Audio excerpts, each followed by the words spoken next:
welcome to Little Learners. So many of you have been asking for this video for so long, and I'm really sorry it's taken me so long to get to it.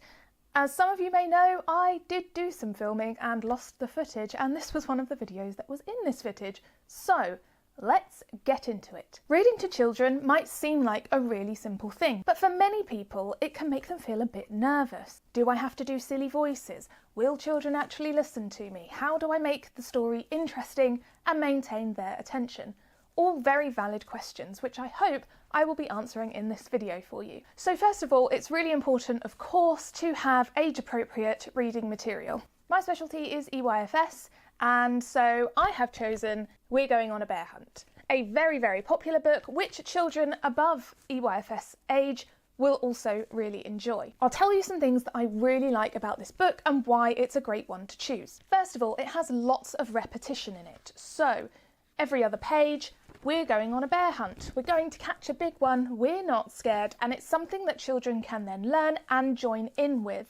Joining in with stories is really important, which we will get onto later. The book also has really lovely illustrations, and pictures are so important for children's reading. Looking at picture books with children is something you should absolutely do. Books don't have to have words in them for children to enjoy them and to explore them.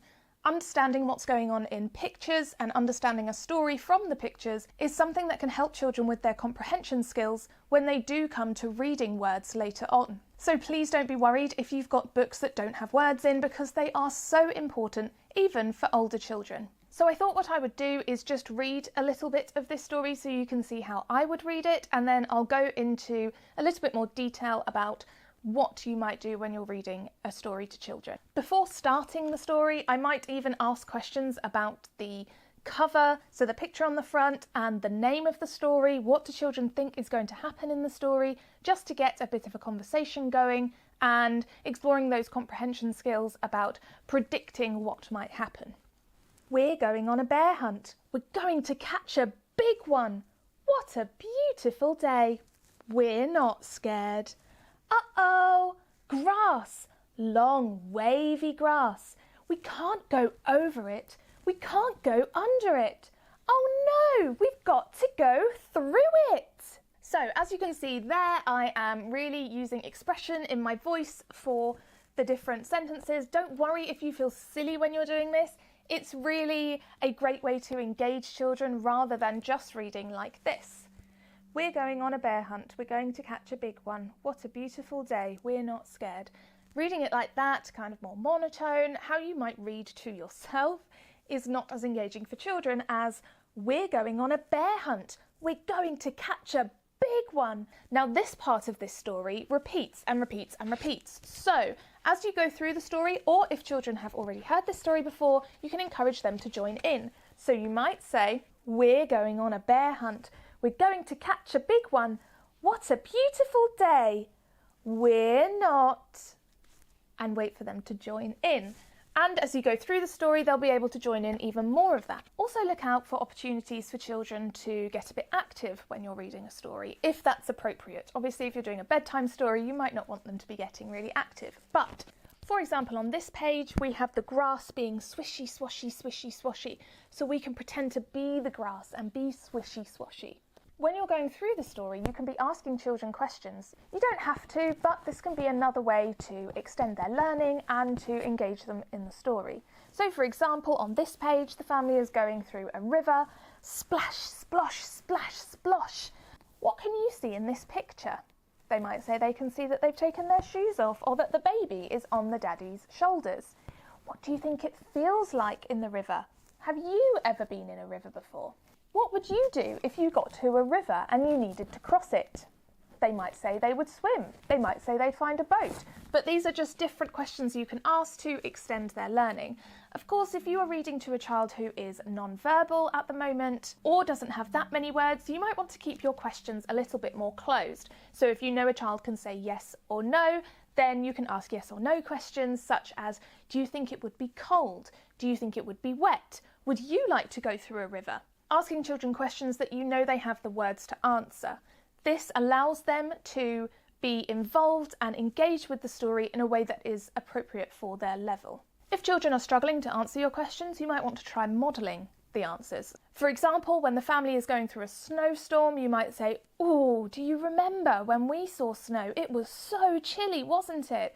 And you can be talking about your own ideas about the story. So to recap so far, we have making sure children can see the story, reading with expression, and asking relevant questions during the story. If you are reading to a child who can read or is starting to be able to read, you might want to invite them to read some of the story as well. So for example, if you have a child who is learning phonics, or they know their 26 letter sounds and they're starting to blend sounds together to make whole words, you might want to ask them to sound out the word not.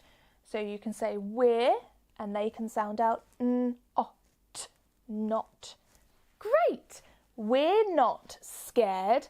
So that's another way that you can involve them in the reading. Of course, if you're reading to a child who has a much higher level of fluency when reading, you can invite them to read whole pages. You can take a turn, they can take a turn, so that they don't feel like the pressure is all on them to read, but you are still getting to hear them read and enjoying the book together. Sometimes it's a good idea, if you haven't read a story before, to go through it beforehand so that you know key moments that you really want to bring expression into your voice. So, for example, in this story, they reach a cave. Tip, toe, tip, toe, tip, toe. What's that? You can pause on this page and say, what do you think they can see?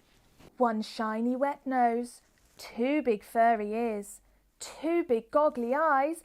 It's a bear! Again, please don't feel like you're being really silly when you're reading this way. It is a way to really excite and engage children in reading.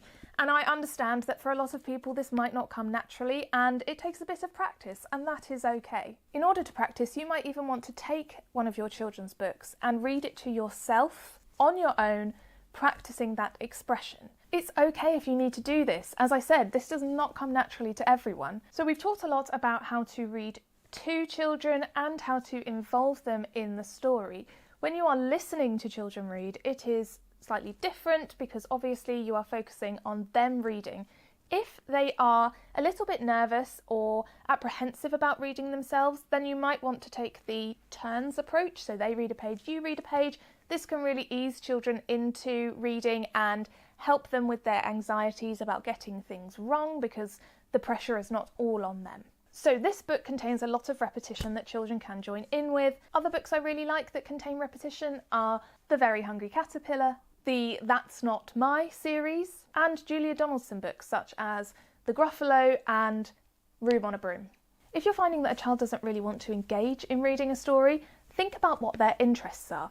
For children in early education, and to be honest, for everyone, they are going to be a lot more interested in something that they enjoy. So if your child is really interested in dinosaurs, find some stories about dinosaurs. If your child is really interested in cars or pirates or princesses, find books around things that they enjoy and are interested in. Also, don't forget that you can read non-fiction books with children. These might be information books around a subject a child enjoys, sensory books, or even books that focus on math skills like counting. I really hope this video has helped. If you do have any questions, pop them in the comment section below. I will be happy to answer them. If you enjoyed this video, please give it a like, as it really helps out the channel. And if you haven't already, do click that subscribe button so that you see more videos just like this. Thank you so much for watching, and I will see you next time.